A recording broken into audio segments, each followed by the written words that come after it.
what would you do if you didn't have your hair or your skin? Have you ever wondered what they were made out of? Well, the answer is proteins, which is what we're going to be talking about today. Proteins have a very large range of functions, and they can be storage, they can help structure your skin cells, your hair, and they can be your muscles. And basically, proteins are polypeptide chains of amino acids, and there are 20 amino acids that make up every single protein in that exists in the world.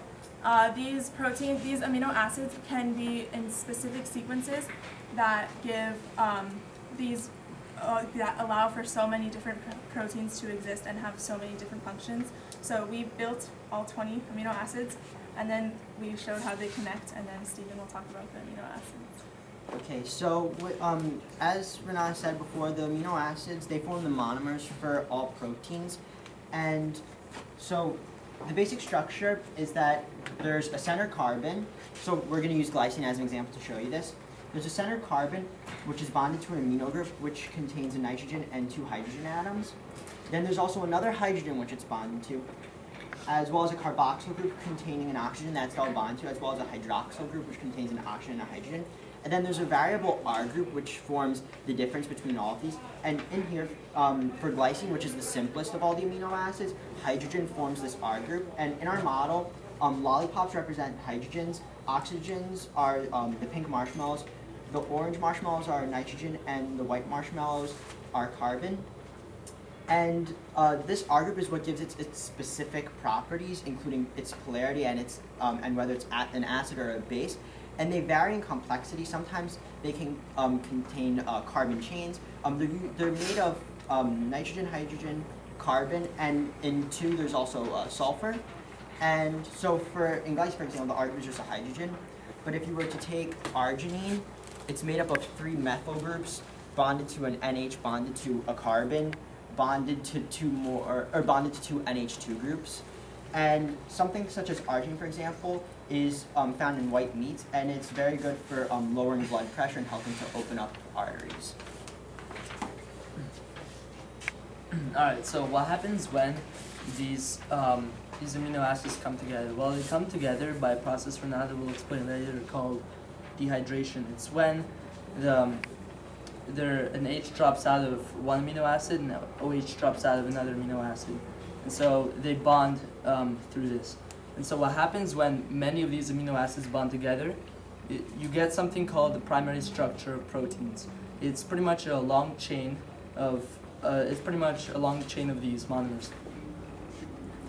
So when you get a chain long enough, upwards of like 150 amino acids, what happens is the NH in the amino group and the CO in the carbonyl group, well, they both have a pseudopositive and pseudonegative part. So what happens is they hydrogen bond, and through this there are 2 types of structures created. They're both called secondary though.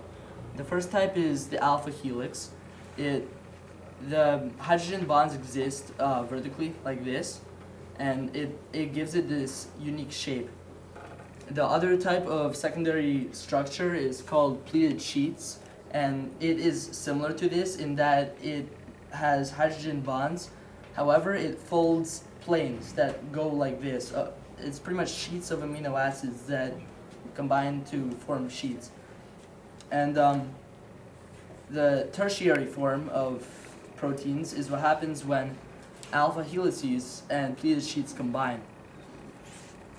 It forms very elaborate structures, and these can get really, really, really long. And after the quaternary structure, which is massive, it's way too big to build, would technically look something like this. It is made of pleated sheets, as seen here, and alpha helices, as seen here. It can be anywhere between 2 of these tertiary structures and several thousand, maybe even 10,000 of these tertiary structures. So now I'll be explaining how to make these peptide chains. So I'll just show a demonstration. So I'll be using these 2 monomers of protein, so glycine and alanine, and I will be taking away the OH from the glycine and an H from the alanine to form a peptide link, and it'll form a dipeptide. And basically a polypeptide is just this a bunch of times. So you take away the OH from glycine, and then you take the H away from alanine, and then these two form together, and then you're left with an H2O, a water molecule, and then these two, this is supposed to be flipped. The carbon from glycine has to bond with the nitrogen from alanine, and then you get this long dipeptide of glycoalanine. And then in order, once you digest these proteins, like when you, these will obviously go on longer. This is just one of the simpler ones, but to break this up, you go through a process called hydrolysis, and then it breaks apart. And then the OH goes back to the glycine, like this. And then the hydrogen goes back to the alanine. And then you're left with your two initial amino acids. And many of these reactions can form polysaccharide, which is the polypeptide, which is the first primary structure of proteins shown before. So many of these amino acids. So I hope through our presentation we were able to show you the one Pardon the interruption. proteins. Will the